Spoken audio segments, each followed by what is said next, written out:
দেশের আকাশসীমায় নিজস্ব নিয়ন্ত্রণ প্রতিষ্ঠায় আধুনিক প্রযুক্তির রাডার বসানো হয়েছে ঢাকার শাহজালাল আন্তর্জাতিক বিমানবন্দরে।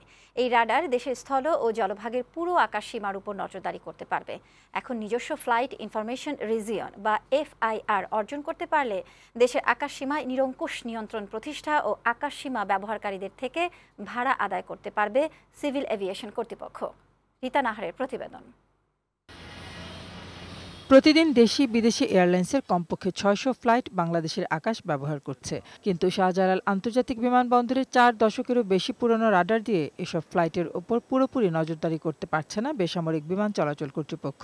বাংলাদেশের আকাশসীমা ব্যবহার করলেও এসব উড়োজাহাজকে নির্দেশনা নিতে হয় কলকাতার বিমানবন্দর থেকে। ফলে আন্তর্জাতিক নিয়মে এসব উড়োজাহাজ প্রতিষ্ঠান থেকে ফি বাবদ অর্থ পায় ভারত। দেশের আকাশসীমায় পুরো নিয়ন্ত্রণ প্রতিষ্ঠায় আধুনিক প্রযুক্তির নতুন রাডার বসেছে ঢাকা বিমানবন্দরে। এটি পুরোপুরি চালু হলে দেশি বিদেশি ফ্লাইটকে গতিপথ, উচ্চতা, আবহাওয়ার তথ্য সহ রুট নেভিগেশন বা পথ নির্দেশনা দিতে পারবে সিভিল এভিয়েশন। জলসীমা পর্যন্ত আমরা আমাদের আকাশ ব্যবস্থাপনা উন্নত হবে। ওইটার জন্য কিছু কিছু স্যাটেলাইট রিসিভার, কিছু কিছু সেন্সর আমরা বাংলাদেশের সব জায়গায় আমরা বসাচ্ছি। সক্ষমতা অর্জন করব, বাট কবে করব এটা কিন্তু আবার ডিপেন্ড করবে। বাংলাদেশের আকাশসীমায় বঙ্গোপসাগরের ওপর আন্তর্জাতিক গন্তব্যের একটি অংশ ও দক্ষিণ সুন্দরবনের একটি অংশ কলকাতা বিমানবন্দরের FIR নিয়ন্ত্রিত। এছাড়া সেন্ট মার্টিন ও পার্বত্য চট্টগ্রামের আকাশ ইয়াঙ্গুনের FIR এর অধীন। ঢাকা বিমানবন্দরের পুরনো রাডারের সক্ষমতা না থাকায় এসব এলাকা অন্য দেশের রাডার নিয়ন্ত্রণ করে। অন্য কোনো দেশ থেকে প্লেন আমার আকাশসীমায় আসলে পরে আমাকে নির্ভর করতে হয় এয়ারলাইন্সের উপরে, নাহলে পার্শ্ববর্তী দেশের ইনফরমেশনের উপরে। যখনই আমার সক্ষমতা বাড়বে, অন্যান্য রাষ্ট্র তখন আগ্রহ বেশি প্রকাশ করবে আমাদের আকাশসীমা ব্যবহার করার ক্ষেত্রে।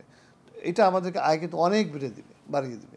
রাডারের সক্ষমতা অর্জনের সাথে সাথে সিভিল এভিয়েশনকে FIR বা ফ্লাইট ইনফরমেশন রিজিয়নের জন্য পদক্ষেপ নিতে হবে বলে জানান পররাষ্ট্র মন্ত্রণালয়ের মেরিটাইম বিশেষজ্ঞ খুরশেদ আলম। যেহেতু আমরা ওই কাভারেজটা চট্টগ্রাম থেকে বা কক্সবাজার থেকে দিতে পারছি না, কাজেই আমরা যদি এলাকায় চাইও তাহলে কিন্তু এটা আইকাও থেকে হয়তো অনুমোদন পাওয়া খুব কষ্টকর। যখন অপারেশনাল হবে তখন সেটা নিয়ে হয়তো আলোচনা শুরু করা যেতে পারে। ফ্রান্সের থ্যালাস কোম্পানির অত্যাধুনিক রাডার স্থাপনে ২০২১ সালের অক্টোবরে চুক্তি হয়েছিল।